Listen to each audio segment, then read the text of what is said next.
If you met me in public and asked what I did for a living, I'd tell you I work from home as a consultant for a commercial laundry business. That's the cover story I was given. Anyway, the truth, my real job is much simpler. Every Friday night, I dress well, head downtown to a particular theater, take my seat, and watch a show, that's all. Just a few hours of my time each week. In return, I earn a six-figure income with every benefit imaginable. Sounds like a dream job, right? It doesn't till you find out what kind of shows I'm required to attend before I go on. You need to know something about me. I'm a decent person. I donate thousands to environmental charities, and my kids and I volunteer at the local food pantry every week. I follow my faith closely and believe I'll go to heaven when my time comes. I've never hurt anyone in my life, never raised a hand in violence, so how could anyone call me a monster when all I ever do is sit and watch?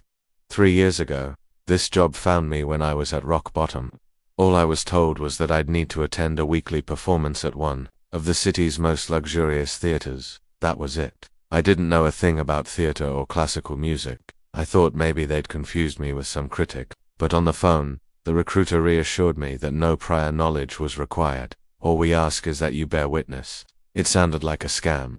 I figured the worst-case scenario would be sitting through a sales pitch for some pyramid scheme. No harm done. But when I arrived, I was stunned. Hundreds of people in tuxedos and gowns were pouring into the venue. I'd worn the nicest outfit I owned and still felt underdressed. The theater was completely booked out by my employer, and only people like me, co-workers, were allowed inside. Who could afford to hire this many extras just to watch a show? The whole thing made no sense. Inside, the staff wore black suits with black shirts and ties so black they seemed to suck the light from the room. Every one of them wore a white comedy mask with a stretched grin. They looked like they were mocking us. They confiscated all electronics, patted us down, and reminded us of the rules. No leaving your seat, no speaking, no closing your eyes, and, most importantly, no looking away. You are here to bear witness. They repeated again and again. If I hadn't seen everyone else cooperating so calmly, I would have bolted. But when you're part of a crowd, it's easy to second-guess your instincts. The theater was beautiful, like something out of another century. But what really caught my attention was the stage itself.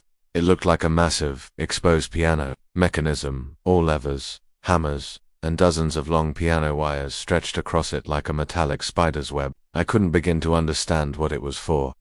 That night's performance was a classical concert. A student orchestra of about 35, mostly strings with a few woodwinds and brass. The conductor wore one of the comedy masks. I assumed one of these kids had to be the child of someone rich and powerful. It was the only thing that made sense. At first, it all felt normal. They started playing, and I tried to relax. The music was pleasant enough, and I almost forgot the eerie setup. Then, time began to feel strange. I couldn't tell how long we'd been sitting there. No clocks, no phones. At first I thought I was just restless, but I noticed others starting to glance around nervously too.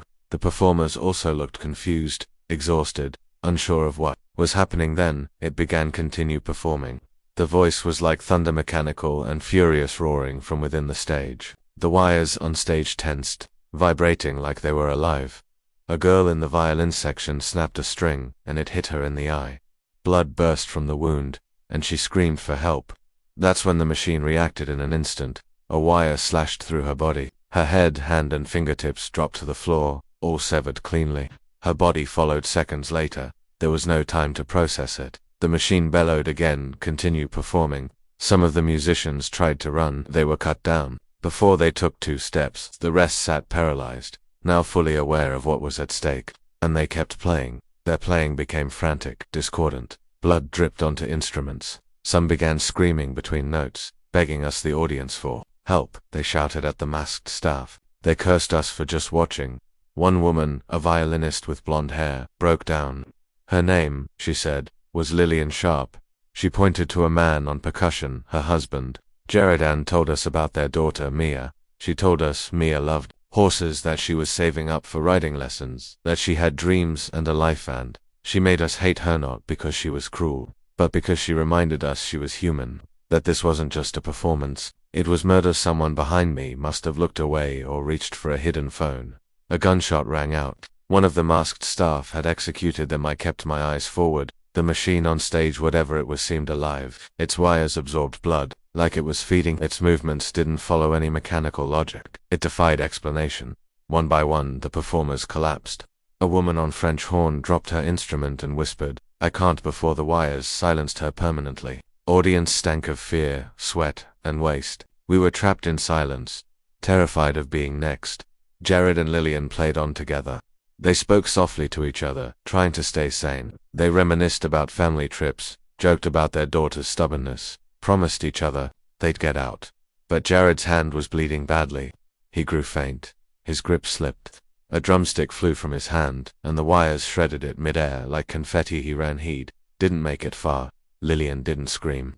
She gasped, then looked straight at us. Her eyes were hollow. She picked up her violin and played a sorrowful solo, one that cut deeper than any words could. Her music blamed us. It reminded us we had done this. She played for what felt like hours. Then, calmly, she set down her instrument, stood, bowed on. The wires took her tooth. That was when we all stood, not by command, but as if compelled. We cheered, clapped, cried, laughed, our bodies overwhelmed by the release. It was like a dam breaking after a full day of being frozen in place. As we left the theater, the staff thanked us for attending. Some dragged out audience members who hadn't followed the rules. Outside, I was shocked to find that barely 2 hours had passed. Nobody believed me when I told them. Some laughed. Others pretended they hadn't heard. I swore I wouldn't return. But after a year of joblessness and debt, I did. The next time was easier, and the next, and the next. Now I ask myself, am I really any different from the rest of the world? We all watch people suffer, in the news, on social media, across oceans. Do we look away, or do we bear witness?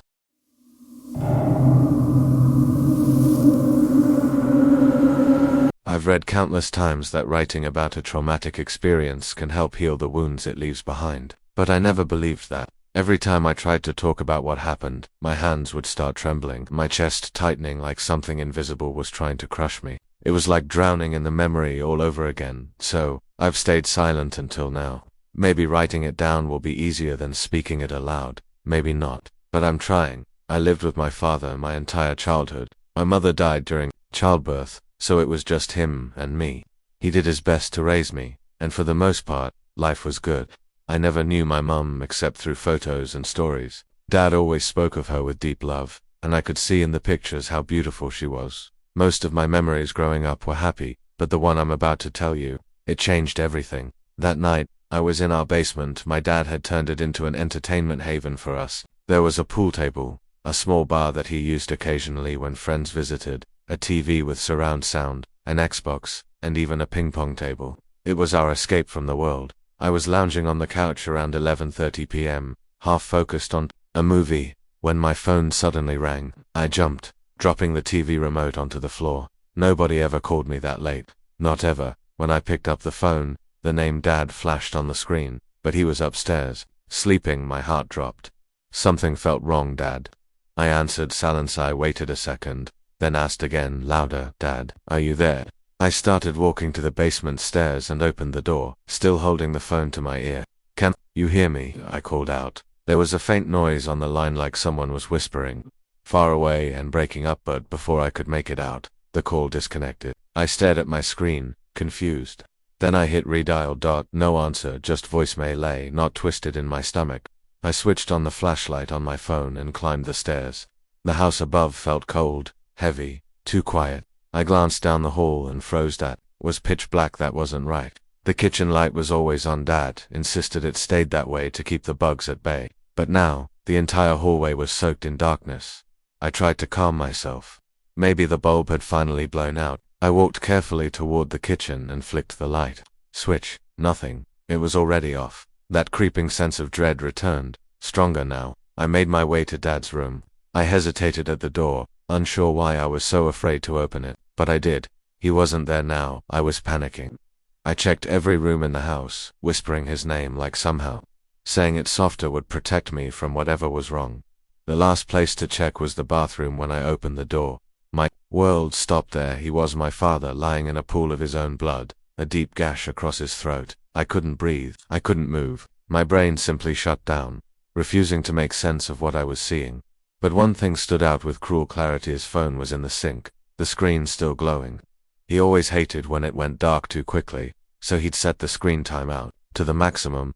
The call log was open that it had called my number just a few minutes ago. That's when it hit me. Whoever did this to him, they had been there, in the bathroom standing over him, and I had walked right past them. The voice I heard on the phone, that faint, faraway whisper, it was my own voice echoing from the basement.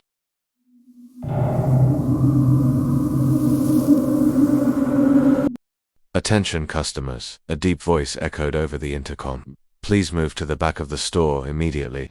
The back of the store, I whispered to Matteo, my husband. "Aren't we supposed to go to the front to check out?" It was 8:50 p.m., just 10 minutes until closing. We'd brought our two boys, Caleb and Mason, on a late-night trip to Meadowmart, hoping they'd burn off some energy before bed. Instead, they'd been throwing fits over new toys the entire time. The night was already a mess. Apparently it was about to get worse. "Please move to the back of the store immediately," the voice repeated. "This is not a drill." Around us, shoppers paused, eyebrows furrowed. A silver-haired woman squinted up at the ceiling. "What in the world?" she muttered. A younger woman beside her looked to her boyfriend, pushing a cart full of fertilizer and garden lights. "Did he say the back, didn't you hear?" An older man chimed in near the bottled water section. "There's a tornado warning. One just touched down in Brookvale." It had been storming earlier. I'd seen the clouds creeping in from the east, but it didn't seem bad enough for this. "Do not stay out in the open. I repeat, do not stay out in the open." And then panic broke loose.